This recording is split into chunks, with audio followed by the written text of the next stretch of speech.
नमस्कार दोस्तों, आज हम लोग कक्षा 7 के लिए जो विज्ञान की पुस्तक है उसकी करेंगे पढ़ाई। तो आइए करते हैं शुरू। कक्षा 7 के लिए विज्ञान की पाठ्य पुस्तक में जो पहला चैप्टर है वो है पादपों में पोषण। क्या है?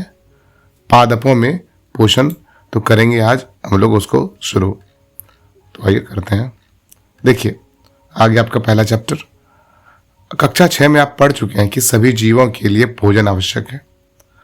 पादप यहाँ पर पढ़ेंगे हम लोग पौधों के बारे में। पौधों में पोषण किस तरह से होता है, कैसे वे अपने जीवन को पालते हैं। पोषण का अर्थ यहाँ पर एक तरह से पालना हो कि क्या वो खाते हैं, किस तरह वो पचाते हैं।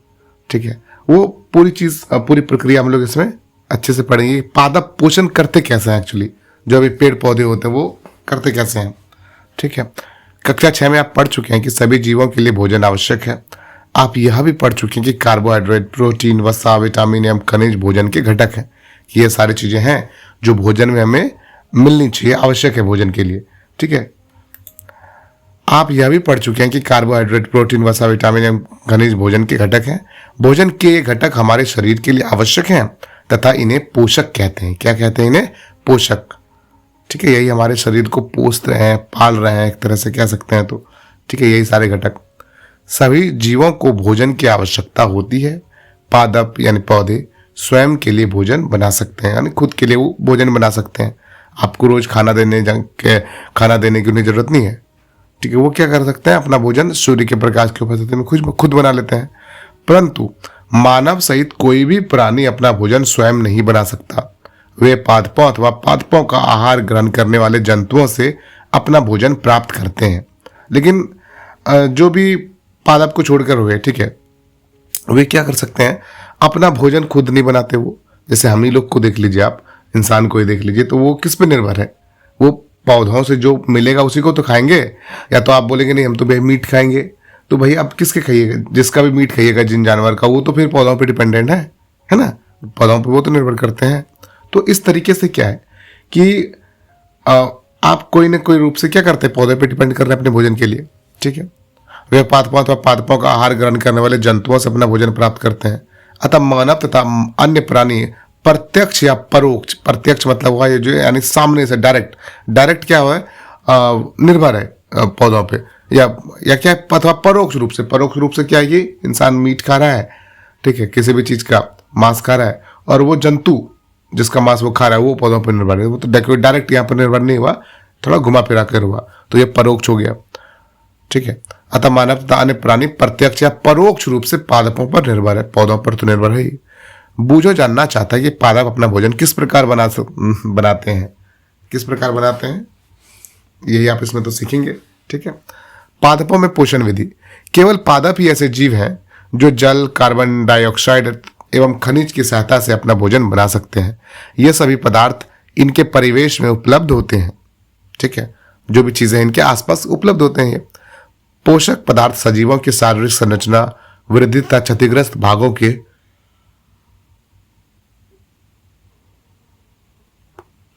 रख रखाव के लिए समर्थ बनाते हैं। पोषक पदार्थ सजीवों की शारीरिक संरचना, पोषक पदार्थ जो भी खाते हैं हम लोग, वो क्या करते हैं, हमारी शारीरिक संरचना कि क्या वो वृद्धि हो, क्षतिग्रस्त भाग जो भी हो गया, कहीं चोट लग गया, कट गया, उसके रख रखाव के लिए समर्थ बनाते हैं।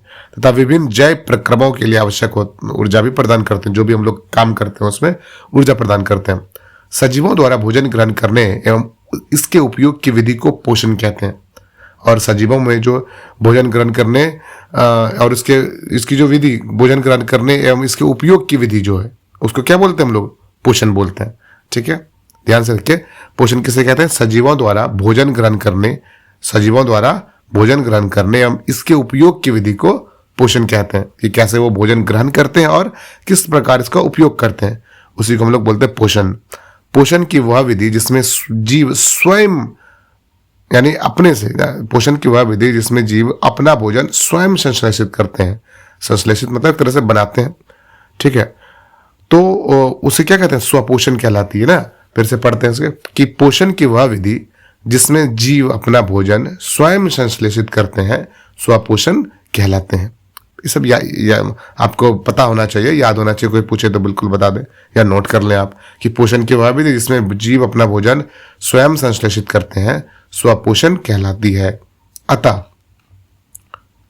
ऐसे पादपों को स्वपोषी कहते हैं। जंतु एवं अधिकतर अन्य जीव पादपों द्वारा संश्लेषित भोजन ग्रहण करते हैं, इन्हें विषमपोषी कहते हैं।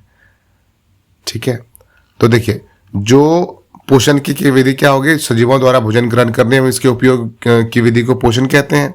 स्वपोषण क्या हो गया, पोषण की वह विधि जिसमें जीव अपना भोजन स्वयं संश्लेषित करते हैं, स्वपोषण कहलाती है। अतः ऐसे पादपों को स्वपोषी कहते हैं। जो स्वपोषण करते हैं, अपना भोजन स्वयं बनाते हैं, उसे क्या बोलते हैं, स्वपोषी कहते हैं। ठीक है, तो पेड़ पौधे सब क्या हो गए, स्वपोषी हो गए। जंतु एवं अधिकतर अन्य जीव पादपों द्वारा संश्लेषित भोजन ग्रहण करते हैं, इन्हें विषमपोषी कहते हैं। और जो भी जंतु और जो भी जीव क्या होते हैं कि स्वपोषी जो भी पादप होते हैं उनसे भोजन ग्रहण करते हैं। ठीक है, तो उन्हें क्या बोलते हैं हम लोग, विषमपोषी बोलते हैं। ठीक है, पहले जानना चाहते हैं कि पादपों की तरह हमारा शरीर भी कार्बन डाइऑक्साइड, जल एवं खनिज से अपना भोजन स्वयं क्यों नहीं बना सकता। ठीक है, क्यों नहीं बना सकता भाई, क्योंकि हम पेड़ पौधे नहीं भी है, क्लोरोफिल नहीं है हमारे पास, है ना, इसलिए नहीं बना सकता। ठीक, अब हम पूछ सकते हैं कि पादपों की खाद्य फैक्ट्रियां कहाँ स्थित है। क्या भोजन पादप के सभी भागों में निर्मित होता है, यानी क्या मतलब पूरा पेड़ मिलकर भोजन बनाता है, अथवा केवल कुछ विशेष भागों में बनता है। पादप अपने परिवेश से कच्ची सामग्री किस प्रकार प्राप्त करते हैं, कहाँ कहाँ से उसे मिलता है। खाद्य फैक्ट्रियों तक, खाद्य फैक्ट्री क्या किचन ना, उसका किचन कहाँ पे है ना, तक उनका स्थानांतरण किस प्रकार होता है। जो पौधों का किचन होता है जहाँ पर बनता है भोजन, ठीक है, वो कहाँ पर होता है। तो ये सारी चीजें हम लोग इसमें पढ़ेंगे, चलिए पढ़ते हैं। तो बहुत इंपॉर्टेंट चीज है प्रकाश संश्लेषण। ठीक है, बड़े अच्छे से समझ लीजिए आप इसे। पादपों में खाद्य संश्लेषण का प्रक्रम, कि पादपों में खाद्य संश्लेषण यानी खाना कैसे बनता है, पूरी प्रक्रिया क्या है।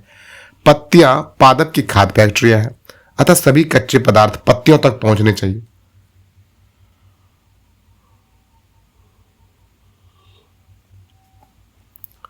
मृदा में उपस्थित, मृदा मतलब मिट्टी, मिट्टी में उपस्थित जल एवं खनिज जड़ मूल द्वारा अवशोषित किए जाते हैं। देखिए, तो मृदा में उपस्थित जल एवं खनिज किसके द्वारा अवशोषित किए जाते हैं, जड़ के द्वारा। जड़ क्या करता है, देखिए काम यहां से शुरू हो गया। जड़ क्या किया भाई, जल और खनिज जो है अंदर में जो भी मतलब जो आयरन चाहिए या जो भी चाहिए उस पौधे को, ठीक है, उसको क्या किया, अवशोषित कर लिया तथा तने के माध्यम से पत्तियों तक पहुंचाते हैं। तने के माध्यम से कहां पहुंचा दिए, पत्तियों तक। अब देखिए बूझो जानना चाहता है कि जड़ द्वारा अवशोषित जल एवं खनिज पत्ती तक किस प्रकार पहुंचते हैं भाई, तो किस प्रकार पहुंचते हैं, तने से। ठीक है, तने के माध्यम से पहुंचते हैं। उसमें अब आगे पढ़ेंगे तो आप पढ़ेंगे कि कौन कौन सी नली होती है। ठीक है, फिलहाल ये जानिए कि तने से क्या होती है, तने से वो जो जड़ से खनिज लवण और जल होता है वो पत्तों तक पहुंचता है। पत्ती की सतह पर उपस्थित सूक्ष्म रंध्रों द्वारा, रंध्र मतलब छेद, पत्ती की सतह पर क्या छोटे छोटे छेद उपस्थित होते हैं। रंध्रों द्वारा वायु में उपस्थित कार्बन डाइऑक्साइड प्रवेश करती है। तो देखिए, ठीक है, यहाँ पर आपको दिखाते हैं, पत्ती में इस तरह से छोटे छोटे छेद होते हैं।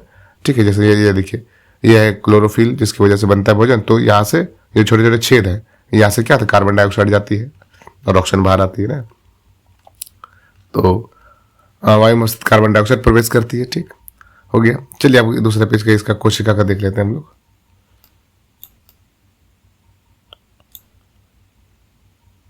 एडजस्ट कर लें इसको अच्छे से। हाँ चलिए, ठीक हो गया। कोशिकाएं, आपने देखा है कि इमारतें ईंटों से बनती हैं, जो भी बिल्डिंग होती है किससे बनती है, ईंटों से बनती है। इसी प्रकार सजीवों का शरीर सूक्ष्म इकाइयों से बनता है जो कोशिका कहलाती है। तो कोशिका किसे कहते हैं भाई,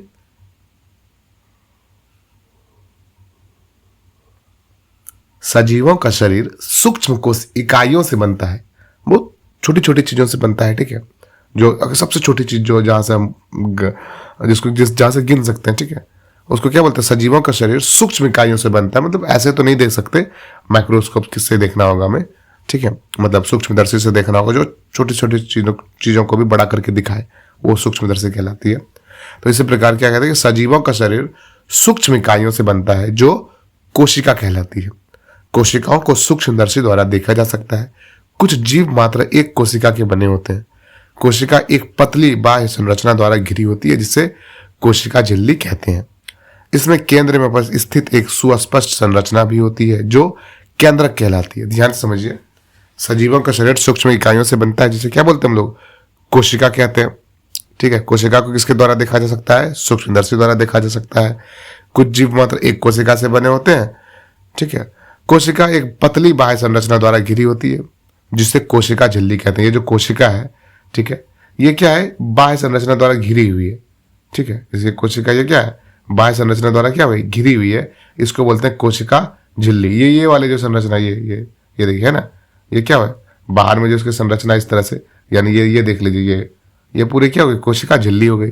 ठीक है, इसमें केंद्र में स्थित एक सुस्पष्ट संरचना होती है जिसे केंद्रक कहते हैं।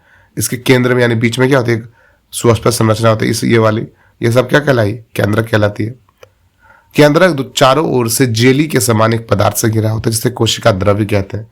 और जो केंद्रक रहता है वो क्या, जेली के समान, ये जो मतलब गाढ़ा शहद टाइप का चीज होता है, जो गाढ़ा वैसे द्रव्य उससे घिरा होता है, जिसको हम लोग क्या बोलते हैं, कोशिका द्रव्य कहते हैं ना। केंद्रक चारों ओर से जेली के समान एक पदार्थ से घिरा होता है जिसे कोशिका द्रव्य कहते हैं। ठीक,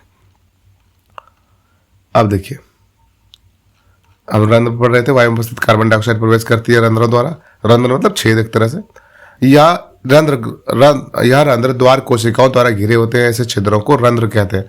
हम लोग यहाँ पर देख चुके हैं, ये जो रंध्र है, ठीक है, ये क्या, द्वार कोशिका, द्वारपाल जैसे होता है उस तरह से क्या होता है, घिरा होता है द्वार कोशिकाओं से। ठीक है, यह रंध्र द्वार कोशिकाओं द्वारा घिरे होते हैं, ऐसे छिद्रों को रंध्र कहते हैं। जल एवं खनिज वाहिकाओं द्वारा पत्तियों तक पहुंचाते हैं। वो जो नली होती है, वाहिका होती है, उसके द्वारा क्या होता है, पत्ती तक पहुंचती। कैसे पहुंचती भाई, वाहिका द्वारा। ठीक है, तना के द्वारा पहुंचते हैं। तो तना में होता क्या, अंदर में वही बताया था आपको, छोटी छोटी नलियां होती है, वाहिकाएं कहलाती हैं जो। ठीक है, वाहिकाएं द्वारा पत्तों तक पहुंचाए जाते हैं। ये वाहिकाएं नली के समान होती हैं तथा जड़, तना, शाखाओं एवं पत्तियों तक फैली होती हैं पूरी। ठीक है, इन्हीं का काम है भोजन को, भोजन के लिए जो जो चाहिए वो ले जाना। भोजन जब बन गया तो उसको फिर सारे पौधों के सारे भागों को फिर पहुंचाना। ठीक है, डिलीवरी बॉय टाइप काम होता है इनका। पोषकों को पत्तियों तक पहुंचाने के लिए ये वाहिकाएं एक सतत मार्ग बनाती हैं। सतत मतलब लगातार पूरा मार्ग बनाती हैं, जड़ से लेके पत्तियों तक। पादपों में पदार्थों के परिवहन के विषय में आप अध्याय 7 में पढ़ेंगे। ये तो अध्याय 1 है, 7 में इसमें पढ़ेंगे हम लोग। ठीक, अब पहली जानना चाहती है कि पत्तियों में ऐसी क्या विशेषता है कि वे खाद्य पदार्थों का संश्लेषण कर सकती हैं परंतु पादप के दूसरे भाग नहीं। ठीक है, तो पत्तियों में एक हरा वर्णक होता है जिसे क्लोरोफिल कहते हैं। क्लोरोफिल सूर्य के प्रकाश, सौर प्रकाश की ऊर्जा को का संग्रहण करने में पत्ती की सहायता करता है। तो भाई कौन इसमें मास्टरमाइंड भोजन बनाने में, क्लोरोफिल। ठीक है, किस रंग का होता है, हरा रंग का होता है ये। ठीक है, तो क्लोरोफिल सूर्य के प्रकाश की ऊर्जा का संग्रहण करके पत्ती की सहायता, संग्रहण करने में पत्ती की क्या करता है, सहायता करता है ये। ठीक है, इस ऊर्जा का उपयोग जल एवं कार्बन डाइऑक्साइड में से खाद्य संश्लेषण में होता है। जल और कार्बन डाइऑक्साइड से क्या होता है, खाद बनाते हैं। इस ऊर्जा का, जो ऊर्जा मिली सूर्य से उनको। ठीक है, क्योंकि खाद्य सूर्य के प्रकाश की उपस्थिति में होता है इसलिए इसे प्रकाश संश्लेषण कहते हैं। क्योंकि ये जो खाद्य संश्लेषण होता है, भोजन बनाने का काम होता है, सूर्य के प्रकाश की उपस्थिति में होता है ना। तो प्रकाश की उपस्थिति में हुआ तो इसलिए इस हमें से क्या नाम दिया, प्रकाश संश्लेषण। इंग्लिश में बोलते हैं फोटोसाइंथेसिस। फोटोसाइंथेसिस। अतः हमने देखा कि क्लोरोफिल सूर्य का प्रकाश, कार्बन डाइऑक्साइड एवं जल प्रकाश संश्लेषण के लिए आवश्यक है। इस पृथ्वी पर यह एक अद्वितीय प्रक्रम है कि इसके ऐसा कोई प्रक्रम नहीं होता है। ठीक है, ये सूर्य के प्रकाश से भोजन बनाना केवल किससे होता है, ये प्रकाश संश्लेषण में ही होता है। ठीक है, अद्वितीय मतलब जिसके ऐसा कोई ना हो, दूसरा कोई ना हो। ठीक है, पत्तियों द्वारा सौर ऊर्जा संग्रहित मतलब जमा करना। पत्तियों द्वारा सौर ऊर्जा संग्रहित की जाती है तथा पादप में खाद्य के रूप में संचित हो जाती है। क्या करता है, पत्ती द्वारा क्या करती है, सौर ऊर्जा को क्या करती है, संग्रहित करती है तथा पौधों में क्या होती है, खाद्य के रूप में क्या होती है, संचित हो जाती है। अतः सभी जीवों के लिए सूर्य ऊर्जा का चरम स्रोत है। अतः सभी जीवों के लिए जो सूरज है वो क्या है, ऊर्जा का सबसे मतलब सबसे फाइनल स्रोत वही है। ठीक है, वहीं से ऊर्जा आती है। देखिए, सूरज से ऊर्जा आई, पत्तियों तक पहुंची, पत्तियां खाना बनाई और उसके बाद आपने उस जो भी मतलब फल के रूप में बनाया, पत्तों में जमा किया भोजन, और फिर आपने वो फल पत्ते खाए और इस तरीके से क्या हो गया, आपको ऊर्जा मिली। तो मेन ऊर्जा आई कहां से, वो तो आई कहां से, सूरज से। तो अतः कह सकते हैं कि अतः सभी जीवों के लिए सूर्य जो है ऊर्जा का चरम स्रोत है। क्या आप कल्पना कर सकते हैं कि प्रकाश संश्लेषण नहीं होगा तो क्या होगा। प्रकाश संश्लेषण न होने की स्थिति में खाद्य उपलब्ध नहीं होगा। सभी जीवों का अस्तित्व प्रत्यक्ष अथवा परोक्ष रूप से, प्रत्यक्ष बताए थे आपको कि मतलब डायरेक्ट, परोक्ष होता है इनडायरेक्ट, मतलब थोड़ा घुमा फिरा के, प्रत्यक्ष अथवा परोक्ष रूप से पादपों द्वारा निर्मित भोजन पर निर्भर करता है। इसके अतिरिक्त सभी जीवों के लिए परमावश्यक ऑक्सीजन भी प्रकाश संश्लेषण के दौरान निर्मित होती है। ठीक है, और दूसरी सबसे इंपॉर्टेंट चीज क्या होती है कि पौधे कार्बन डाइऑक्साइड लेते हैं और हमें ऑक्सीजन देते हैं। तो हमारे वैसे हवा जो हमारे लिए सही नहीं है वो ले लेते हैं और हमें ऑक्सीजन दे देते हैं। इसके अतिरिक्त सभी जीवों के लिए परमावश्यक ऑक्सीजन भी प्रकाश संश्लेषण के दौरान निर्मित होती है। प्रकाश संश्लेषण की अनुपस्थिति में पृथ्वी पर जीवन की कल्पना असंभव है, हो ही नहीं सकता ना, जीवन नहीं हो सकता, क्योंकि उससे भोजन ही नहीं बनेगा अगर प्रकाश संश्लेषण नहीं होगा तो फिर खाएगा क्या जीव। तो प्रकाश संश्लेषण क्या है, उसके बिना जो जीवन की कल्पना जो है असंभव है, पॉसिबल नहीं है। प्रकाश संश्लेषण के दौरान पत्ती की क्लोरोफिल युक्त कोशिकाएं सूर्य के प्रकाश की उपस्थिति में कार्बन डाइऑक्साइड तथा एवं जल से कार्बोहाइड्रेट का प्रसंश्लेषण करती हैं। ठीक है, अब देखिए 1.2 और 1.3 में, 1.2 में आपको दिखाया गया है, ठीक है, कि किस प्रकार से, देखिए ना, ये क्लोरोफिल है, द्वार कोशिकाएं, जिसके अंदर से यहाँ पर क्या होता है, रंध्र है, यहाँ से कार्बन डाइऑक्साइड जाती है, ऑक्सीजन भी बाहर आती है यहाँ से। ठीक है, पत्ते की इस तरह का काट देखे, इस तरह ये रंध्र है, ये द्वार कोशिकाएं हैं दोनों बगल। ठीक, और इस तरह से हमारा सोलर काम करता है, जो प्रकाश संश्लेषण है। सूरज से क्या लिया, प्रकाश लिया, कार्बन डाइऑक्साइड लिया, खनिज लवण लिया जड़ से, जल एवं खनिज लवण। ठीक है, पत्तियों में क्लोरोफिल पहले से क्या हो गया, भोजन पर तैयार हुआ। इस तरह से क्या होता है, भोजन तैयार होता है। ठीक, सूर्य के प्रकाश की उपस्थिति में कार्बन डाइऑक्साइड एवं जल से कार्बोहाइड्रेट का संश्लेषण करती है। किसका संश्लेषण करती है भाई, कार्बोहाइड्रेट का। मैं पढ़ा कर देता हूं ताकि आपको देखने में सुविधा हो। ठीक है, इस प्रक्रम को निम्न समीकरणों द्वारा दर्शा सकते हैं। क्या कैसे, किस समीकरण द्वारा दर्शा सकते हैं, देखिए ये है, क्या है, कार्बन डाइऑक्साइड प्लस जल, कार्बन डाइऑक्साइड प्लस जल, कार्बन डाइऑक्साइड में जल मिलेगा, वो कब भाई, तो सूरज के प्रकाश की उपस्थिति में और क्लोरोफिल की उपस्थिति में। मतलब कार्बन डाइऑक्साइड और जल तथा क्लोरोफिल रहेगा मौजूद वहां पे, तो सूरज के प्रकाश की उपस्थिति पौधे क्या करते हैं, कार्बोहाइड्रेट बनाते हैं और ऑक्सीजन को रिलीज करते हैं, ऑक्सीजन छोड़ते हैं। ठीक है, इस प्रक्रम में ऑक्सीजन निर्मुक्त होती है। कार्बोहाइड्रेट अंततः पत्तियों में मंड, स्टार्च के रूप में संचित हो जाता है। किसके रूप में संचित हो जाता है भाई, स्टार्च के रूप में। पत्ती में स्टार्च की उपस्थिति प्रकाश संश्लेषण प्रक्रम का संपन्न होना दर्शाती है। और पत्ती में जब क्या हुआ, स्टार्च की उपस्थिति हो गई, यानी वो क्या हो, भोजन तैयार हो गया ना, प्रकाश संश्लेषण प्रक्रम का क्या हो गया, संपन्न हो गया काम।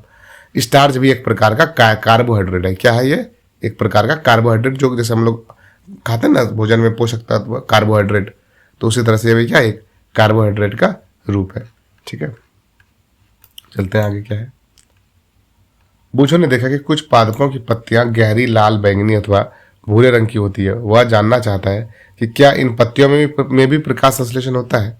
देखिए, पत्तियों के अतिरिक्त पादपों के दूसरे हरे भागों जैसे कि हरे तने एवं हरी शाखाओं में भी प्रकाश संश्लेषण होता है। मरुस्थलीय पादपों में वाष्पोत्सर्जन द्वारा जल क्षय को कम करने के लिए पत्तियां शल्क अथवा सूल रूपी हो जाती है। जहां भी मरुस्थलीय पौधा होता है, कैक्टस सबका पौधा, उसमें आप देख रहे होंगे कि वो जो पत्ती होती है, ठीक है, वो क्या होता है, कांटेदार होती है उसकी पत्तियां। तो ये क्या होती है कि रेगिस्तान में जब वहाँ अधिकतर ये पौधे रेगिस्तान में होते हैं, ठीक है, तो रेगिस्तान में क्या होता है, वाष्पोत्सर्जन हो जाता है। मतलब उसका क्या होता है, जैसे हम लोग कपड़ा सूखने देते हैं तो उसका धीरे धीरे वो सूख जाता है ना, और उसका क्या होता है, सतही जो उसकी नमी होती है वो वायुमंडल में चली जाती है। उस तरह से पौधों का भी चला जाएगा। और मरुस्थल में तो पानी की बहुत समस्या है, तो वो क्या करते हैं, मरुस्थलीय पादपों में वाष्पोत्सर्जन द्वारा जल क्षय को, क्षय मतलब वही नष्ट हो, जल नष्ट ना हो, इसको कम करने के लिए पत्तियां शल्क अथवा सूल रूपी हो जाती है, कांटे रूपी हो जाती है। इन पादपों के तने हरे होते हैं जो प्रकाश संश्लेषण का कार्य करते हैं। तो इनका तब पत्ती चौड़ा रहेगा तो क्या, पानी चला जाएगा, तो पत्ती तो कांटा बन गई, तो भाई हरा भरा बचा क्या, तो उसका तना हरा होता है, और तना हरा है यानी उसमें प्रकाश संश्लेषण की प्रक्रिया होती है। ठीक है, अब देखिए क्रियाकलाप क्या रखिए, एक प्रकार के पादपों के 2 गमले लीजिए, एक को अंधकार अथवा काले बॉक्स में 72 घंटों के लिए रखिए तथा दूसरे को सूर्य के प्रकाश में रखिए। दोनों पादपों की पत्तियों में आयोडीन परीक्षण उसी प्रकार कीजिए जैसा आपने कक्षा 6 में किया था। कक्षा 6 में आपने आयोडीन परीक्षण किया होगा, या वहाँ हो सकता है कि आपको लैब ना मिला हो, तो आयोडीन परीक्षण होता है जिसमें जांच की जाती है कि सूरज के प्रकाश की उपस्थिति में नहीं रखने से क्या होता है। अपने अवलोकनों को नोट कीजिए। अब उस गमले को जिसे आपको अंधकार में रखा था 3-4 दिनों के लिए सूर्य के प्रकाश में रख दीजिए तथा पुनः इसकी पत्ती पर आयोडीन परीक्षण कीजिए। अपने परीक्षण अपनी नोटबुक में लिखें। हरी पत्तियों के अतिरिक्त अन्य वर्ण की पत्तियों में भी क्लोरोफिल होता है, परंतु इन पत्तियों में उपस्थित लाल, भूरे अथवा अन्य वर्णक क्लोरोफिल के हरे रंग का प्रच्छादन कर देते हैं, मतलब ढक देते हैं। अलग अलग कलर का जो रंग होता है वो क्या कर देता है, ढक देता है, अर्थात ढक लेता है। चित्र 1.4 कहाँ है भाई? चित्र 1.4 देख लेते हैं हम लोग। ये देखिए, यह है चित्र 1.4। इसमें क्या होता है, विभिन्न रंग की जो पत्तियां होती है, ठीक है, विभिन्न रंगों की जो पत्तियां होती है वो क्या करती हैं, इसे देखिए, इसमें हरे कलर का क्लोरोफिल तो है लेकिन क्या ढक दिया गया है।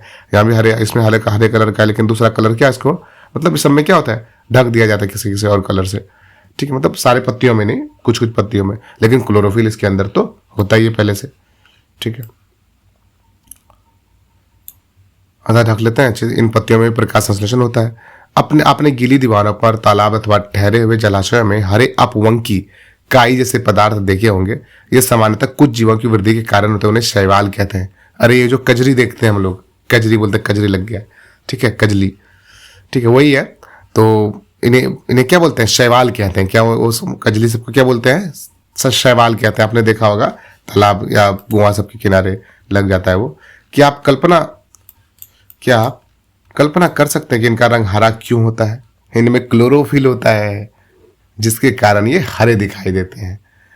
शैवाल भी प्रकाश संश्लेषण द्वारा भोजन स्वयं बनाते हैं। शैवाल भी क्या करता है, हरे रंग का होता है, क्लोरोफिल होता है इसमें, तो ये भी प्रकाश जीव है, पादप नहीं है, लेकिन फिर भी ये भोजन अपना स्वयं बनाते हैं। पादपों में कार्बोहाइड्रेट के अतिरिक्त अन्य खाद्यों का संश्लेषण। देखिए, अभी आपने पढ़ा कि प्रकाश संश्लेषण प्रक्रम द्वारा पादप पौधे जो होते हैं कार्बोहाइड्रेट का संश्लेषण करते हैं। कार्बोहाइड्रेट कार्बन, हाइड्रोजन एवं ऑक्सीजन से बनते हैं। इनका उपयोग खाद्य के अन्य घटकों के संश्लेषण में होता है, परंतु प्रोटीन नाइट्रोजनी पदार्थ है जिनमें कार्बन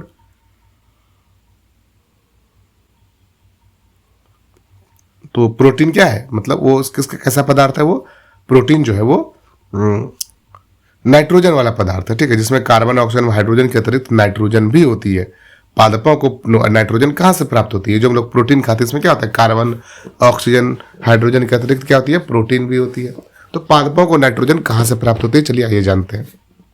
याद कीजिए, वायु में नाइट्रोजन गैसीय अवस्था में प्रचुर मात्रा में पाई जाती है। हम लोग सब जानते हैं कि वायु में जो नाइट्रोजन मिलती है हमें गैसीय अवस्था में मिलती है। बहुत सारे गैस होते हैं, कार्बन डाइऑक्साइड, ऑक्सीजन, नाइट्रोजन, इस तरह के बहुत सारे गैस होते हैं उसमें वायु में।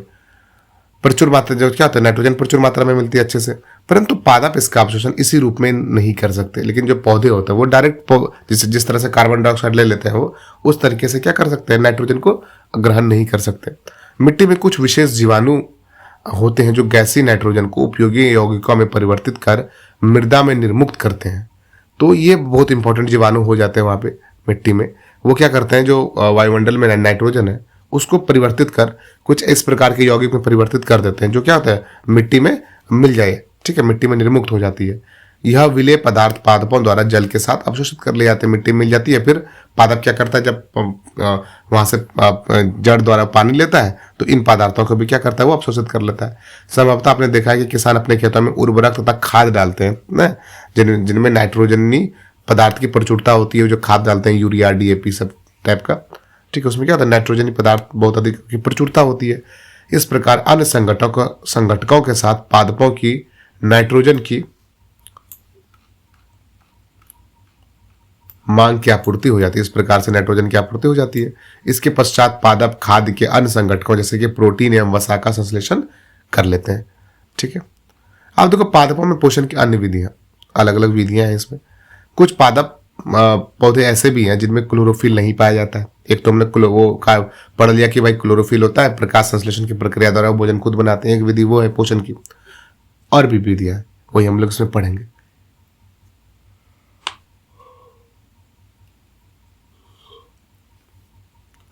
कुछ पादप पौधे ऐसे भी हैं जिनमें क्लोरोफिल नहीं पाया जाता, वे भोजन संश्लेषित नहीं कर सकते।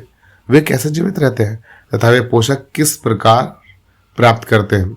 मनुष्य एवं अन्य प्राणियों की तरह ये पादप भी अपने पोषण के लिए अन्य पादपों द्वारा निर्मित खाद्य पर निर्भर होते हैं। किस पर निर्भर होते हैं भैया? खाद्य पर निर्भर होते हैं। अन्य पादप जो मतलब खाना बनाते हैं उस पर निर्भर होते हैं। वे विषमपोषी प्रणाली का उपयोग करते हैं। चित्र 1.5 को ध्यान से देखिए। क्या आपको एक वृक्ष के तने एवं शाखाओं से लिपटी रस्सी नुमा पीले रंग की संरचना दिखाई देती है? चलिए भाई देखते हैं। ये देखिए, है ना, इस तरह का आपने देखा होगा पेड़ पर पीला पीला लत टाइप का कुछ लटक जाता है बहुत सारा, ठीक है, इसी के बारे में बात हो रही है, ठीक है। क्या आपको एक वृक्ष के तने एवं शाखाओं से लिपटी रस्सी नुमा पीले रंग की संरचना दिखाई देती है? ये अमरबेल का पादप है। किसका पादप है या पौधा है? अमरबेल का। इसमें क्लोरोफिल नहीं होता है। ये अपना भोजन उस पादप से प्राप्त करता है जिस पर ये आरोहित होते हैं, जिस पर ये लटके होते हैं, ठीक है, बैठे होते हैं, जिस पर ये आरोहित होते हैं वे पादप परपोषी कहलाता है। देखिए, जो दूसरों को पाले वो क्या कहलाता है? परपोषी। तो ये जो पौधा है, ये जो पौधा है, ये क्या करता है? इस अमरबेल को क्या कर रहा है? पाल रहा है, ठीक है, अपना भोजन इसको दे रहा था। ये क्या हो गया? परपोषी हुआ, क्योंकि अमरबेल जैसे पादप परपोषी को अमूल्य पोषकों से वंचित करते हैं। इसको अपने इस पौधे को अपनी वृद्धि के लिए जो चाहिए वो सब क्या कर लेते हैं? यही ले लेता है, ठीक है, अमूल्य पोषकों से वंचित करते हैं, अतः इन्हें परजीवी कहते हैं। इसलिए हम लोग इसका क्या बोलते हैं? परजीवी। जो दूसरों पर जीता है वो क्या हुआ? परजीवी। और जो दूसरों का पालन करता है वो क्या हो गया? परपोषी, ठीक। क्या हम एवं अन्य जंतु भी एक प्रकार के परजीवी हैं? क्या हम भी परजीवी हैं? आपको इस पर विचार करना चाहिए, अपने अध्यापक से इस विषय पर चर्चा कीजिए, ठीक है। परजीवी समझे आप? जो दूसरों पर जीता है, ठीक है। पहले जानना चाहते हैं कि क्या हमारा रक्त चूसने वाले मच्छर, खटमल, जू एवं जोंक जैसे जीव भी परजीवी हैं? बिल्कुल कह सकते हैं हम लोग कि परजीवी हैं, ठीक है। लेकिन हम लोग नुकसान नहीं, मान लीजिए ये जैसे इंसान है तो नुकसान पेड़ को नहीं पहुंचा रहा है, ठीक है, उसका जो फल है जमा किया वही खा रहा है। तो मुझे नहीं लगता। आप हम ये कह सकते कि परपोषी, ये क्या कहते हैं, विषम पोषी हैं हम लोग, जो दूसरों पर निर्भर करते हैं, ठीक है। लेकिन मच्छर सब कह सकते हैं यार परजीवी है, ये सब ना खून चूस लेते हैं हम लोग करने नुकसान करते हैं हम लोग को। क्या आपने ऐसे पादपों को देखा अथवा उनके विषय में सुना है जो जंतुओं का भक्षण करते हैं? देखिए, ये थोड़ी अजीब सी बात है कि आपने आज तक सुना होगा कि जो जंतु होते हैं वो पादपों को खाते हैं, जंतु होते हैं जो पौधों को खाते हैं। ये कि पौधा ही जंतु को खा जा रहा है ना। पादपों को देखा होगा जिनके विषय में सुना है जो जंतुओं का भक्षण करते हैं। कुछ ऐसे पादप भी हैं जो कीटों को पकड़ते हैं तथा उन्हें पचा जाते हैं। क्या यह विस्मयकारी नहीं है? आश्चर्यचकित करने वाला नहीं है? बिल्कुल है। ऐसे पौधे हरे या अन्य किसी रंग के हो सकते हैं। चित्र 1.6 के पादप को देखिए। इसकी घड़े के समान दिखाई देने वाली संरचना वास्तव में उसकी पत्ती का रूपांतरित भाग है। किसकी? अरे इसकी बात हो रही है, देखिए, है ना, ये पौधा है, इसमें इस छोटी छोटी इस तरह से संरचना पाई जाती है। बहुत छोटी तो नहीं, तो काफी बड़ी होती है। इसमें क्या होता है, मतलब ये पत्ती है, जो इसकी जो पत्ता है वो इस तरह से बन जाता है, ठीक है। अब क्या कह रहे हैं इसमें? संरचना वास्तव में पत्ती का रूपांतर, पत्ते का शीर्ष भाग घड़े के ढक्कन का बनता है, ढक्कन जैसा होता है, मतलब ढक्कन, घड़े का ढक्कन बनाता है। घड़े के अंदर अनेक रोम होते हैं। ये जो घड़ा एक तरह से कह सकते हैं, इसके अंदर अनेक रोम होते हैं, जैसे नाक के अंदर हमारे बाल होते हैं, उस तरह से इसमें क्या रोम होते हैं जो नीचे की ओर ढल के रहते हैं, नीचे की ओर झुके रहते हैं, अर्थात अधोमुखी होते हैं। जब कोई कीट घड़े में प्रवेश करता था या उसके रोमों के, अब देखो, रोम में टकरा जाएगा, और जैसे रोम में टकरा जाएगा तो इसका क्या होता है, मुंह बंद हो जाता है और फिर अनेक रस निकलते हैं इससे जो इसको पचा लेते हैं, ठीक है। वही कह रहा है यहाँ पे, जो रोमों के बीच क्या होता है, फंस जाता है। घड़ों में उपस्थित पाचक रस द्वारा कीटों का पाचन हो जाता है। कीटों का भक्षण करने वाले ऐसे जीव कीट भक्षी पादप कहलाते हैं। क्या बोलते हैं उसे? कीट भक्षी पादप। वीनस फ्लाई ट्रैप तथा सनड्यूट कीट भक्षी पादपों के दो अन्य उदाहरण हैं। इनके बारे में जानकारी प्राप्त कीजिए। इनके बारे में वीनस फ्लाई ट्रैप आप अपने शिक्षक से या गूगल कर सकते हैं। सनड्यू कीट भक्षी क्या होता है और वीनस फ्लाई ट्रैप क्या होता है, ठीक। बूझो भ्रमित है कि घटपवर्णी, माफ कीजिएगा, घटपर्णी बूझो भ्रमित है कि घटपर्णी हरा होता है और प्रकाश संश्लेषण संपादित करता है, तो यह कीटों का भक्षण क्यों करता है? क्या यह संभव है कि इस प्रकार के पादपों को मृदा से वे सभी पोषक नहीं मिल पाते हैं जिनकी इन्हें आवश्यकता होती है? हो सकता है कि जैसे इंसान है तो क्या जैसे डॉक्टर रिकमेंड करते हैं कि भाई आप क्या कीजिए, पेड़ पौधों के साथ मीट मछली भी खाइए, क्योंकि वो सब बहुत सारी चीजें होती है जो वहां से नहीं मिल पाएंगी, तो आपको वहां से मिल जाएगी, ठीक है। इस तरह से चलिए अब थोड़ा मृत जीवी पढ़ते हैं। ऐसे जीव जो मृत जीवों पर निर्भर करते हैं, मृत जीवी कहलाते हैं। आपने बाजार में छत्रक, मशरूम बिकते देखे होंगे। चित्र 1.7। कहाँ है भाई मशरूम? अच्छा, ये है मशरूम ना, ये मशरूम आपने देखा होगा बाजार में बिकते हुए। वर्षा के दिनों में वृक्षों की सड़ी गली टूटी टहनियों अथवा तनों या छालों पर छाते के समान संरचना के गुच्छे भी आपने देखे होंगे ना। देखा होगा आपने, छोटा छोटा निकल जाता है वर्षा के मौसम में। आइए देखें, व्हाइट व्हाइट कलर का निकल जाता है, दिखा होगा आपने। आइए देखें कि जीवन यापन हेतु इन्हें किस प्रकार के पोषकों की आवश्यकता होती है, वे इन्हें कहाँ से प्राप्त होते हैं। बूझो जानना चाहता है कि ये जीव अपना भोजन किस प्रकार प्राप्त करते हैं। इनमें प्राणियों के समान मुख नहीं होता, ये हरे पादपों के समान भी नहीं होते हैं। इनमें क्लोरोफिल अनुपस्थित होता है, अतः यह प्रकाश संश्लेषण द्वारा भोजन का संश्लेषण नहीं कर सकते। ठीक है, अब देखिए क्या कि बूझो जानना चाहते हैं कि ये जीव अपना भोजन किस प्रकार प्राप्त करते हैं। कौन सा जीव? जो मृत जीवी होते हैं। इनमें प्राणियों के समान मुख नहीं होता है, ये पादपों के समान हरे भी नहीं होते, क्लोरोफिल अनुपस्थित रहता है इसमें, तो ये प्रकाश संश्लेषण द्वारा भोजन का संश्लेषण नहीं कर सकते। तो कैसे जिंदा रहते हैं ये? ठीक है, इनके विषय में हम लोग पढ़ेंगे। ये जो मशरूम है किस प्रकार ये जीवित रहता है। छत्रक के पैकेट, सड़ी गली वस्तुओं पर उगा छत्रक, है ना। जैसे ब्रेड, डबल रोटी का एक टुकड़ा लेकर इसे जल में भिगो ले, जल में इसको क्या करें, भिंगा दें। इसे किसी नम एवं उष्ण स्थान पर, मतलब ऐसा स्थान जो बहुत अधिक ठंडा ना हो, बहुत अधिक गर्म ना हो, नॉर्मल हो, उसे पर 2-3 दिन के लिए रख दीजिए, अथवा उस समय तक रखा रहने दीजिए जब तक कि उस पर रोए जैसे संरचना ना दिखाई देने लगे। चित्र 1.8 इस तरह से पूरा सड़ जाएगा आपको, और आपको मतलब व्हाइट व्हाइट उस पर दिखने लगेगा कुछ। ठीक है, ये धब्बे किस रंग के हैं? किसी आवर्धक लेंस अर्थात सूक्ष्मदर्शी की सहायता से इनका अवलोकन कीजिए, ध्यान से देखिए इन्हें, अपने प्रेक्षणों को नोटबुक में लिखिए। बहुत संभव है कि आपको कई रुई के धागों के समान संरचनाएं दिखाई पड़े। यह जीव कवक या फंजाई कहलाते हैं। वो जो आपको किसी पदार्थ में ना व्हाइट व्हाइट लग जाता है, ठीक है, जब आप किसी खाने वाले पदार्थ को छोड़ते हैं बहुत देर तक, तो क्या होता है उसमें कवक या फंजाई लग जाते हैं। ठीक, इनकी पोषण प्रणाली अथवा पोषण विधि भिन्न प्रकार की होती है। ये मृत एवं विघटनकारी, सड़ने वाली, जो विघटनकारी मतलब सड़ने वाली वस्तुओं, जैसे मतलब जो विजय पदार्थ होते हैं की सतह पर कुछ पाचक रसों का स्राव करते हैं। ठीक है, कुछ पाचक रस छोड़ते हैं उस पर, तथा उसे साधारण एवं विलेय के रूप में परिवर्तित कर देते हैं, और फिर वो अपने खाने लायक बना लेते हैं उसे ना, वह साधारण विलेय के रूप में परिवर्तित कर देते हैं। तत्पश्चात वे इस विलयन का भोजन के रूप में अवशोषण करते हैं। इस प्रकार की पोषण प्रणाली को, जिसमें जीव मृत एवं विघटित जैविक पदार्थों से पोषक तत्व प्राप्त करते हैं, मृत जीवी पोषण कहलाती है। ध्यान से सुनिए क्या है कि वह पोषण प्रणाली जिसमें जीव किसी मृत एवं विघटित जैविक पदार्थों से पोषक तत्व प्राप्त करते हैं, मृत जीवी कहलाते हैं, मृत जीवी पोषण कहलाती है। ठीक है, इस प्रकार का पोषण तो कह सकते हैं हम लोग, इस प्रकार की पोषण प्रणाली को जिसमें जीव किसी मृत एवं विघटित जैविक पदार्थों से पोषक तत्व प्राप्त करते हैं, मृत जीवी पोषण कहलाती है। और मृत जीवी पोषण प्रणाली का उपयोग करने वाले जीव मृत जीवी कहलाते हैं। अब देखिए, कवक, फंजाई, आचार, चमड़े एवं अन्य पदार्थों पर उगते हैं। ये उन स्थानों में भी उगते हैं जो नम एवं उष्ण हो। कवकों की वृद्धि के लिए वर्षा ऋतु सबसे अच्छी परिस्थितियां प्रदान करती हैं। इसी कारण वर्षा ऋतु के दौरान अनेक वस्तुएं कवकों की वृद्धि के कारण नष्ट अथवा अनुपयोगी हो जाती है। अपने अभिभावकों से कवक द्वारा होने वाले नुकसान पर चर्चा कीजिए। बहुत नुकसान होता है ना, सड़ जाता है कोई चीज। तो पहेली को याद है कि उसके सुंदर जूते जिन्हें वह विशेष अवसरों पर पहनती थी, वर्षा ऋतु में कवक के कारण खराब हो गए। वह जानना चाहती है कि वर्षा ऋतु में कवक अचानक कैसे प्रकट हो जाते हैं। ठीक है, देखिए, तो इसका जवाब यह है कि सामान्यतः कवकों के बीजाणु वायु में उपस्थित होते हैं।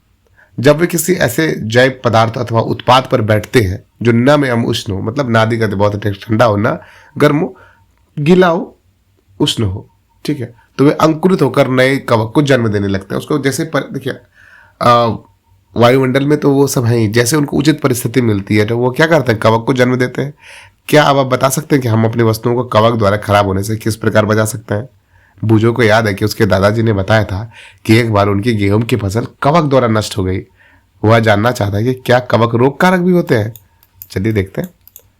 पहली ने बताया कि यीस्ट एवं छत्रक जैसे अनेक कवक उपयोगी भी हैं, परंतु कुछ कवक पादपों, जंतुओं एवं मनुष्य में रोग उत्पन्न करते हैं।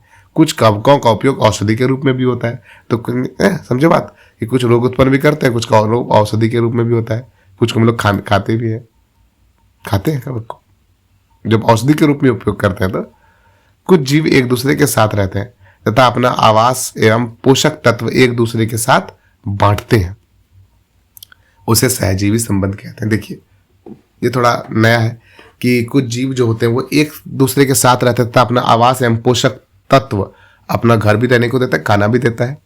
ठीक है, उसे क्या बोलते हैं, सहजीवी संबंध कहते हैं। उदाहरणतः कुछ कवक वृक्षों की जड़ों में होते हैं। वृक्ष कवक को पोषण प्रदान करते हैं। देखिए वृक्ष क्या था, कवक को पोषण प्रदान किया, खाना पीना दिया, सब कुछ। बदले में उन्हें जल एवं पोषकों के अवशोषण में सहायता मिलती है। बदले में क्या करता है, जो वो क्या करता है, जल और पोषक तत्व का अवशोषण में हेल्प कर दिया थोड़ा पेड़ का। वृक्षों के लिए इस संबंध का विशेष महत्व है। अब देखिए लाइकेन कहे जाने वाले कुछ जीवों में दो भागीदार होते हैं। इनमें से एक शैवाल होता है तथा दूसरा कवक। शैवाल में क्लोरोफिल उपस्थित होता है जबकि कवक में क्लोरोफिल नहीं होता। कवक शैवाल को रहने का स्थान, जल एवं पोषक तत्व उपलब्ध कराता है तथा बदले में शैवाल प्रकाश संश्लेषण द्वारा संश्लेषित खाद्य कवक को देता है। ठीक है, समझे बात, कि शैवाल में क्लोरोफिल उपस्थित होता है जबकि कवक में क्लोरोफिल नहीं होता। कवक शैवाल को रहने का स्थान, जल एवं पोषक तत्व उपलब्ध कराता है तथा बदले में शैवाल प्रकाश संश्लेषण द्वारा संश्लेषित खाद्य कवक को क्या करता है, दे देता है। ठीक है, कवक जो हुआ शैवाल को क्या हुआ, रहने का स्थान दिया, जल एवं पोषक तत्व उपलब्ध कराता है देता। और शैवाल क्या किया, शैवाल तो हरे रंग का होता है, वो क्या करता है, प्रकाश संश्लेषण द्वारा संश्लेषित खाद्य कवक को क्या करता है, दे देता है। ये इसको स्थान दिया, इसको खाद दे दिया, तो दोनों बदले में एक दूसरे के साथ रहते हैं इस तरह से। मृदा में पोषकों की पुनः पूर्ति किस प्रकार होती है। देखिए, क्या अपने किसानों को अपने खेतों में अथवा माली को बगीचे के लॉन एवं गमलों में खाद अथवा उर्वरक में डालते देखा है कि खाद डालते हैं, बिल्कुल देखा होगा आपने। क्या आप जानते हैं कि वे इन्हें मृदा में क्यों मिलाते हैं। आप पढ़ चुके हैं कि पादप मृदा से खनिज पोषक तत्व अवशोषित करते हैं। जो पादप होते हैं, पौधे होते हैं, वो क्या करते हैं, मृदा से लेते हैं ना खनिज पोषक तत्व। अतः मृदा में इनकी मात्रा लगातार कम होती है। उर्वरक एवं खाद में नाइट्रोजन, पोटेशियम, फास्फोरस जैसे पोषक होते हैं। पादपों द्वारा लगातार उपयोग किए जाने के कारण मृदा में इनकी मात्रा धीरे धीरे कम हो जाती है। इसलिए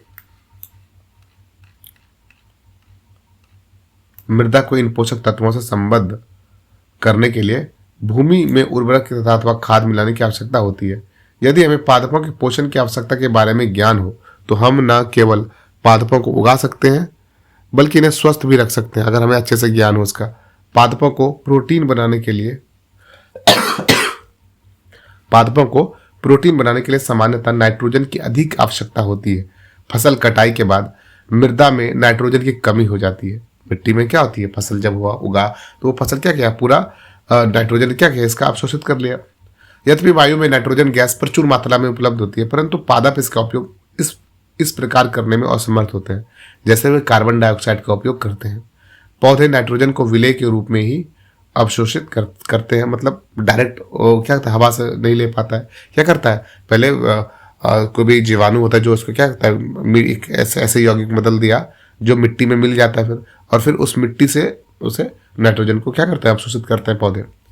कुछ जीवाणु जो राइजोबियम कहलाते हैं, क्या नाम है जीवाणु का, राइजोबियम, वायुमंडलीय नाइट्रोजन को विलेय पदार्थ में परिवर्तित कर देता है। कौन सा जीवाणु नाइट्रोजन को बदलता है भाई, तो वो हो गया राइजोबियम जीवाणु। ठीक, परंतु राइजोबियम अपना भोजन स्वयं नहीं बना सकते। ये चना, मटर, मूंग, सेम तथा अन्य फलीदार पादपों के जड़ों में रहते हैं तथा उन्हें नाइट्रोजन की आपूर्ति करते हैं और वो बदले में पादप राइजोबियम जीवाणु को आवास एवं खाद्य प्रदान करता है। ठीक है, अतः उनमें सहजीवी संबंध होता है। इस संबंध का किसानों के लिए विशेष महत्व है। दालों की फसलों के लिए उन्हें मृदा में नाइट्रोजन उर्वरक देने की आवश्यकता नहीं पड़ती। यही नहीं, दाल की फसल उगाने के बाद अगली फसल के लिए भी सामान्यतः उर्वरकों की आवश्यकता नहीं होती, क्योंकि नाइट्रोजन बहुत अवशोषित कर लेते हैं वो करके मिट्टी में उसका मिला देते हैं, तो ये फायदा हो जाता है। ठीक है, राइजोबियम जीवाणु के कारण।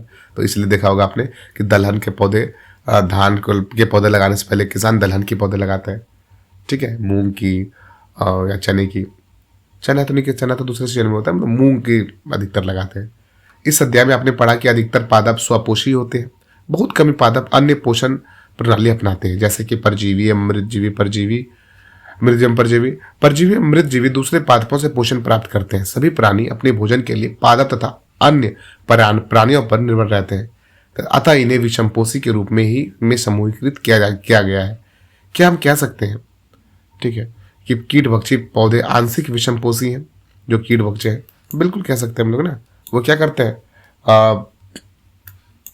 कीटभक्षी जो पौधे होते हैं वो क्या था, आंशिक रूप से क्या होते हैं, विषमपोषी होते हैं। मतलब उनको क्या कि भोजन तो मतलब थोड़ा मिल ही जाता है जमीन से, और भी होते हैं कि जिनको और अधिक पोषक तत्व की आवश्यकता होती है, तो वो उन्हें क्या करते हैं, जंतुओं से, जो कीट भक्षी जीव होते हैं वो जंतुओं से प्राप्त करते हैं। तो थोड़ा हम लोग समरी देख लेते हैं क्या सीखे हम लोग पूरे चैप्टर में। देखिए, सभी जीवों को खाद्य की आवश्यकता होती है खाने की। इसका उपयोग वे विभिन्न अपनी वृद्धि एवं शरीर के रखरखाव के लिए तथा आवश्यक ऊर्जा प्राप्ति के लिए करते हैं। हरे पादप प्रकाश संश्लेषण प्रक्रम द्वारा अपना खाद्य स्वयं संश्लेषित करते हैं। बिल्कुल, जो भी पौधे होते हैं वो क्या करते हैं, प्रकाश संश्लेषण द्वारा अपना खाना स्वयं बनाते हैं। हरे पादप कार्बन डाइऑक्साइड, जल एवं खनिज जैसे सरल रासायनिक पदार्थों का उपयोग खाद्य संश्लेषण के लिए करते हैं। किसका उपयोग करते हैं भाई, कार्बन डाइऑक्साइड का, जल का एवं खनिज का। ठीक है। प्रकाश संश्लेषण के लिए क्लोरोफिल एवं सूर्य का प्रकाश अनिवार्य रूप से आवश्यक है। बिल्कुल, क्लोरोफिल चाहिए और सूर्य का प्रकाश, ये दोनों होना बहुत जरूरी है, तभी प्रकाश संश्लेषण होगा। कार्बोहाइड्रेट जैसे जटिल रासायनिक पदार्थ प्रकाश संश्लेषण के उत्पाद है। तो कार्बोहाइड्रेट कैसे बनता है भाई, तो कैसे बनता है रासायनिक पदार्थ जो है कार्बोहाइड्रेट, वो बनता है प्रकाश संश्लेषण से। प्रकाश संश्लेषण के प्रक्रम में क्लोरोफिल की सहायता से पत्तों द्वारा सौर ऊर्जा का संचयन किया जाता है। कौन सौर ऊर्जा का संचयन करता है, पत्तियों में उपस्थित क्लोरोफिल। ठीक। प्रकाश संश्लेषण में ऑक्सीजन उत्पादित होती है। इस ऑक्सीजन का उपयोग सभी जीवों द्वारा उनकी उत्तरजीविता के लिए किया जाता है। प्रकाश संश्लेषण में क्या होता है, ऑक्सीजन उत्पादित होती है, ऑक्सीजन निकलता है। इस जीवन ऑक्सीजन का उपयोग सभी जीवों द्वारा उनकी उत्तरजीविता के लिए किया जाता है। आगे जो जीवन वो व्यतीत करेंगे उसके लिए क्या होता है, मतलब ऑक्सीजन की आवश्यकता होती है हर समय सभी जीवों को। कवक अपना पोषण मृत एवं अपघटित जैव पदार्थों से प्राप्त करते हैं। कैसे प्राप्त करते हैं, मृत एवं अपघटित जैव पदार्थों से। वे मृतजीवी कहलाते हैं। अमरबेल जैसे पादप परजीवी है, वे परपोषी पादप से अपना भोजन प्राप्त करते हैं। बिल्कुल अभी पढ़ा हमने, अमरबेल जो है वो क्या करता है, जो भी परपोषी पौधे होते हैं उनसे अपना भोजन प्राप्त करते हैं। कुछ पादप एवं अन्य सभी जीव अपने पोषण हेतु दूसरे जीवों पर निर्भर होते हैं, अतः विषमपोषी कहलाते हैं। तो कुछ पादप एवं अन्य जीव जो हो गया वो किस पे निर्भर करता है भाई, दूसरे जीवों पर निर्भर करते हैं, अतः उन्हें क्या होता है, कहलाते हैं, वो कहलाता है विषमपोषी। जो स्वयं खाना नहीं बनाते, दूसरे स्वपोषी जीवों पर निर्भर करते हैं या दूसरे जीवों पर निर्भर करते हैं। ठीक है, वो क्या कहला है, विषमपोषी। ठीक है, आगे क्वेश्चंस हैं, पहले आप अपने से बनाने का प्रयास करें। ठीक, अगर आपने अच्छे से पढ़ा है तो बिल्कुल आप सारा बना लेंगे, और जो भी नहीं बन पाएगा वो मैं आपको किसी और वीडियो में क्या करूँगा, पूरा क्वेश्चन आंसर बता दूंगा। मिलते हैं आपसे अगले वीडियो में। नमस्कार।